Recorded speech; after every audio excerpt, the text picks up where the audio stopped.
Today's lecture is about conditionals. Conditionals are a kind of truth-functional connective that we haven't discussed yet. But today we're going to introduce this new kind of truth-functional connective, discuss the truth table for it, and say why it's important. It's especially important in understanding the rules by which to assess the validity of deductive arguments. Now, in order to introduce this new truth-functional connective, the conditional, I want to start by telling you a story. Imagine that Walter's been breaking into my office and stealing my stuff.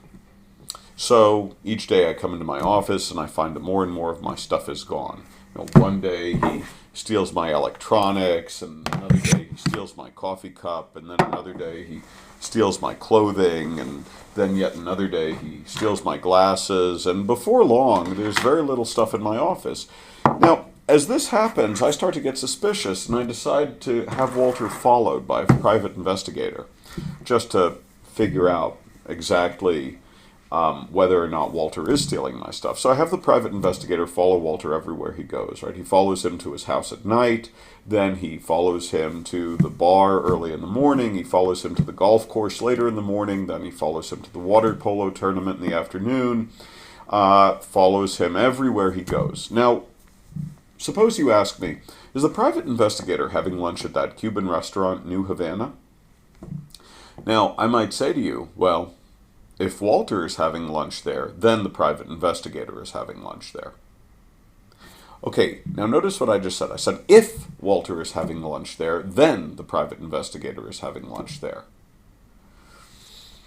That phrase, if, then, can be used to connect two propositions. The proposition, Walter is having lunch at New Havana, with the proposition, the private investigator is having lunch in New Havana.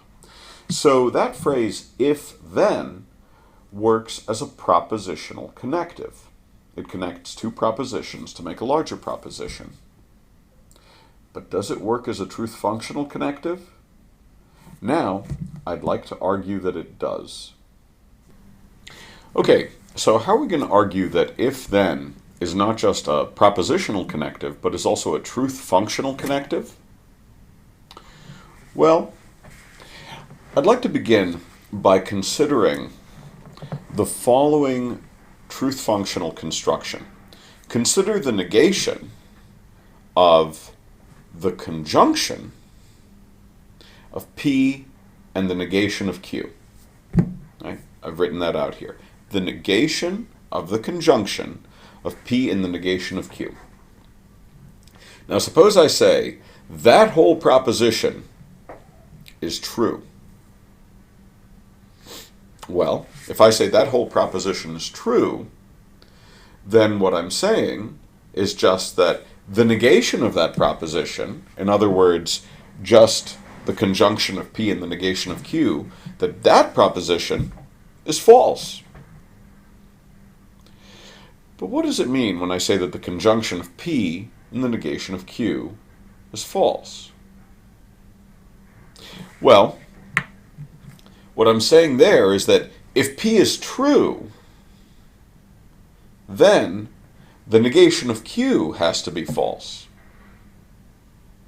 Right? Because if the conjunction of P and the negation of Q is false, then you can't have both of those conjuncts being true. At least one of them has to be false. So if P is true, then the other conjunct, the negation of Q, has to be false.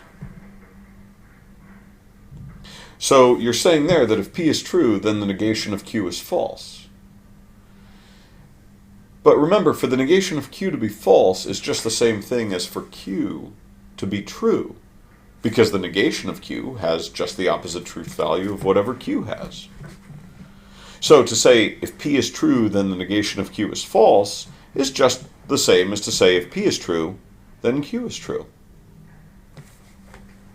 But that's exactly what you're doing whenever you use if-then as a propositional connective. You're saying if one proposition is true, like let's say Walter is eating lunch at New Havana, then another proposition is true, like let's say the private investigator is eating lunch at New Havana.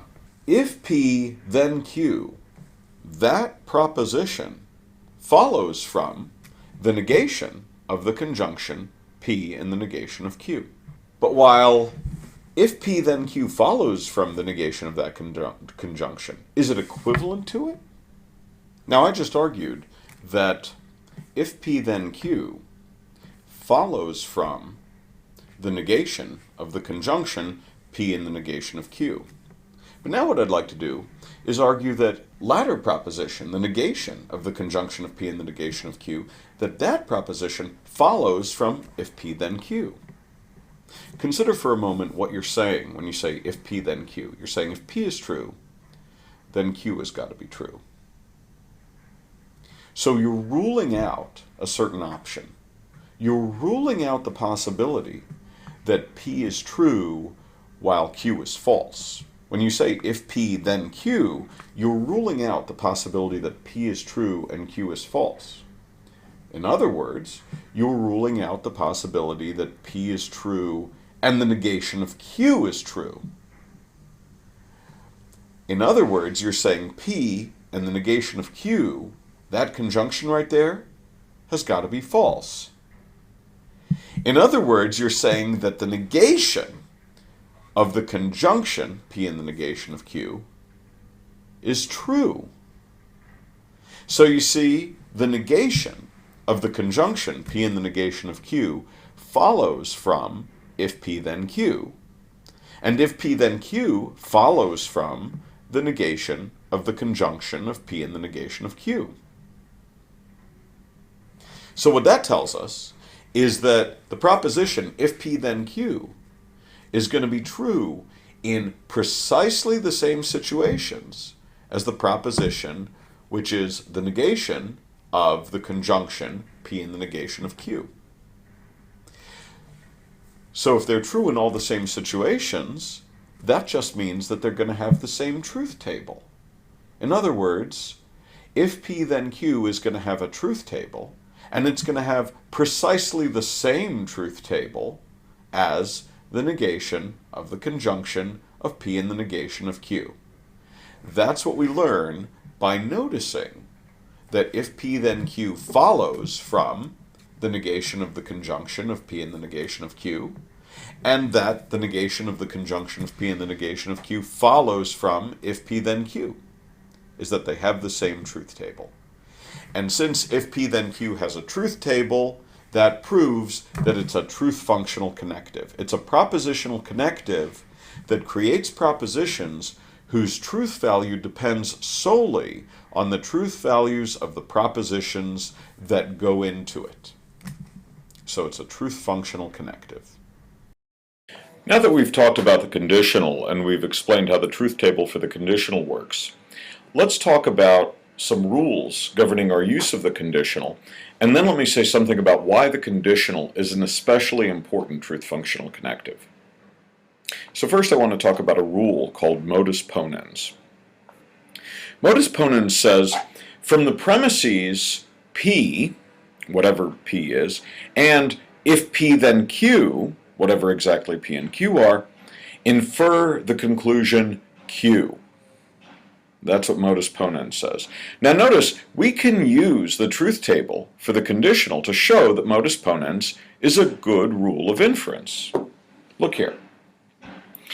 So suppose you know that P is true and if P then Q is true. So what does that tell you?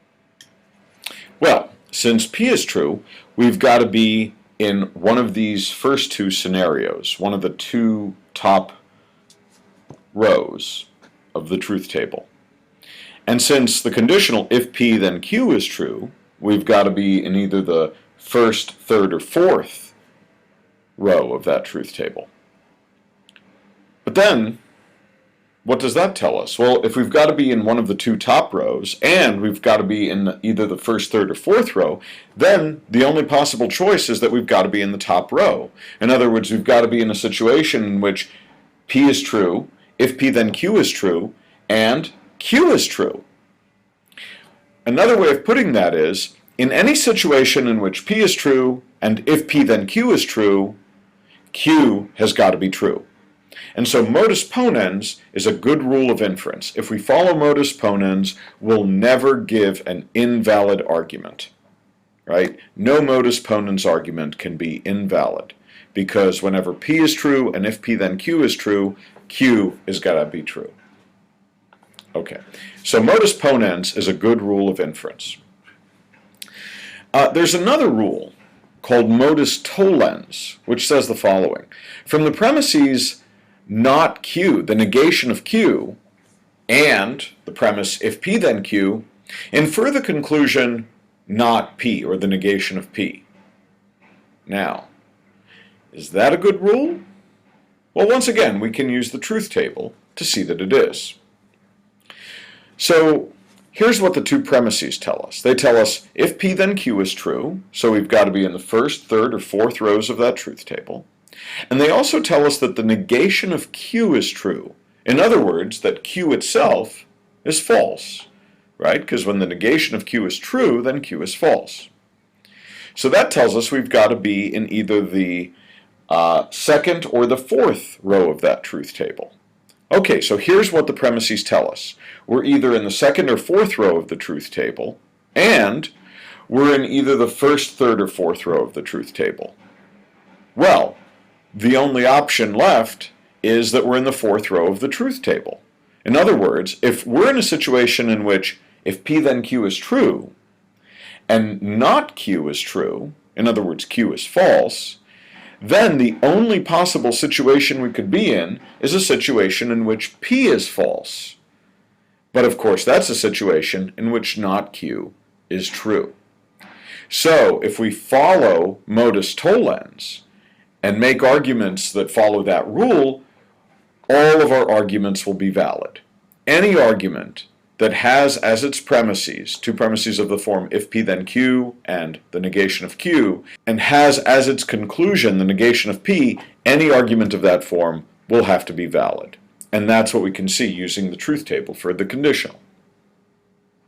So modus ponens and modus tollens are two rules governing our use of the conditional, and we can see using the truth table that they're both valid rules of argument, just like conjunction elimination or disjunction introduction.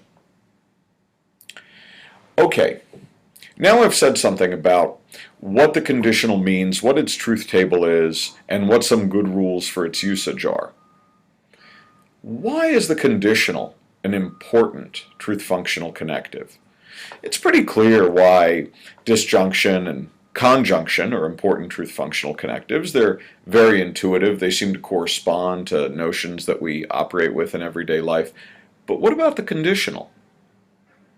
Here's what makes the conditional especially important for propositional logic.